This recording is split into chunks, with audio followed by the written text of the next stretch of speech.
नामा मुङा साबित्रि बसुमतारी आं बिलिफां बसुमतारीनि बिमा थांनाय साइन्स एकाडेमियाव 21 तारिखआव जि जालांनाय जाथाय बे जाथायनि थाखाय ससियेल मिडियायाव गोबां भाइराल खालामनाय जाथायफोरनि सोमोन्दै जों दिनै साइन्स एकाडेमियाव जयैनो मोननै हान्जानि गेजेरजों सावरायलायनानै समाधान जाबाय आरो बे समाधान जानायनि गेजेरजों दिनै जों ससियेल मिडियायाव भाइराल खालामनायफोरखौ माने जाहाथे बेबायदि गथ'फोरनि इयुन फिउचारखौ नायनानै बेबायदि माने भाइराल खालामबाय थाया बेखौनो आं साफ्रोमबो ससियेल मिडिया सामलायगिरि बिथांमोनखौ आंनि गोसो गोरबोनिफ्राय खावलायहरनाय जायोदि जाहाथे बन्द खालामनांगौ जाहाथे हारि दाङाबाजि माने खैफोद जाया गासिबो जों खौसेयै थानो हानाय बायदि आं बेखिनिखौनो नोंथांमोननिसिम ससियेल मिडिया सामलायगिरिफोरनिसिम बे खौरांखौ आं फोसावहरनाय जाबाय जाहाथे नोंसोरो माने अननानै बन्द खालामनानै होयो आरो थासारिखौ माने सान्थि लाबोयो। खुलुमबाय। दिनै जोङो सनितपुर जिल्ला खौसेथि बर' सुबुं आफादनि जोंहा माखासे दैदेनगिरि आरो लोगोसे रौता दख'रा दुलाराय बर' फरायसा आफादनि मानगोनां आफादगिरि आरो लोगोसे साइन्स एकाडेमिनि प्रिन्सिपाल बायद'जों जों दंफायो। दाखालि बावै 21 आगस्ट 2022 खालाराव बे एकाडेमियावनो मोनसे जाथाय जादोंमोन। रौता लाइलांफारा गामिनि फरायसा बिलिफां बसुमतारी आरो बिनिनो क्लासमेट सासे सेंग्राजों माखासे खोथायाव भुल बुजाबुजि जालायनानै गावसोरनि गेजेरावनो नांलाय खमलाय जादोंमोन आरो बेखौ लानानै बे साननैसो गोबां ससियेल मिडियायाव भाइरेल जाबाय थादों। हारि दाङाबाजिसिम जाहाथे बे बेबस्थाया थाङा बेखौ नोजोर बोनानै जोङो बे प्रेस मिटखौ लानांगौ जादों। बे सानथामसो कन्टिनिउवासलि रायलायबाय थानाय जादों।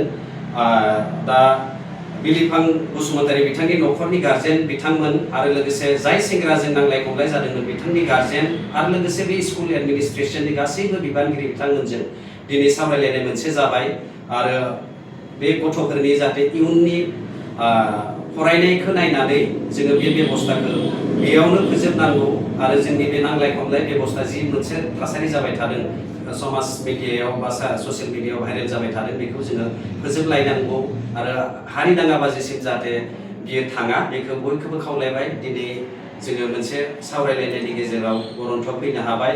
जोंनि बिलिफां बसुमतारीनि जि बुंनायाव मेगनाव एसे दुखु मोनदोंमोन बे दुखु मोननायखौबो बिथांमोननि गार्जेना जायनोखि सेंग्राया बुदोंमोन बिथांमोननि गार्जेना कमप्लिटलि बिनि रेसपन्सिबिलिटिसखौ लादों, बिनि मेडिकेलनि गासैबो दायित्वखौ लादों आरो इयुनाव जाहाथे बेबायदि खालामा बेखौबो जोङो आफाद हिसाबै स्कुल एडमिनिस्ट्रेशनजों लोगोसे बै सेंग्रानि बिमा बिफा आरो माखासे इन्टेलेक्सुयेलफोरखौबो जोङो स्ट्रंलि बुंनाय जादों आरो बिथांमोनाबो रिटेन बेखौ जोङो होदों इयुनाव जाहाथे बेबायदि जाया होननानै आरो बेखौनो जोङो रायजो राजा नोंथांमोनखौ फोरमायबाय आरो ससियेल मिडिया बाहायगिरि इउटिउबार पेज बाहायगिरि बिथांमोनखौबो जोङो खावलायदों जाहाथे दिनैनिफ्राय बे ससियेल मिडियायाव भाइरेल खालामनाय एबा गोसारनायखौ बन्द खालामो।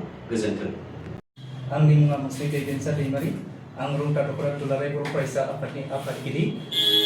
बे समावहाय गासै आइ आफा रायजो राजा आरो ससियेल मिडिया सालायगिरि आरो निउस पर्टेल सालायगिरि बिथांमोननिसिम मोनसे बाथ्रा फोसावहरनो नागिरदों। नैबे तेजपुर साइन्स एकाडेमिनिफ्राय जों तेजपुर साइन्स एकाडेमियाव दिनै दंफैयो।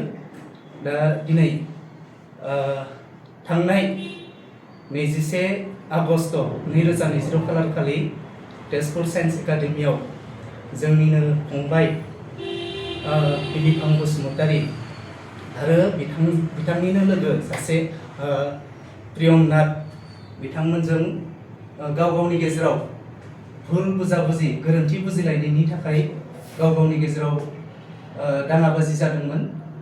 बे दाङाबाजिखौ लानानै थांनाय 22 खालार खालिनो तेजपुर साइन्स एकाडेमियावहाय गार्जेनफोरखौ लेंहरनानै सावरायनानै बेनि समाधाना जाबायमोन आरो दिनै फिन खेबसेबाव दिनै 24 खालार दिनै फिन खेबसेबाव फैनानै जों पुलिस थानायाव फैनानै बिथांमोननि जा समस्या बे समस्यानि सायाव सावरायनानै समस्याखौ जों समाधान खालामबाय। बे समावहाय जों खावलायहरनो नंदों जाहाथे ससियेल मिडियायावहाय जाय बिथांमोना बायदि लिरनानै फोसावबाय थादों जाहाथे बे लिरनानै फोसावनायफोरखौ जाहाथे बन्द खालामो बेखौनो खावलायहरनाय जाबाय। गोजोन्थों।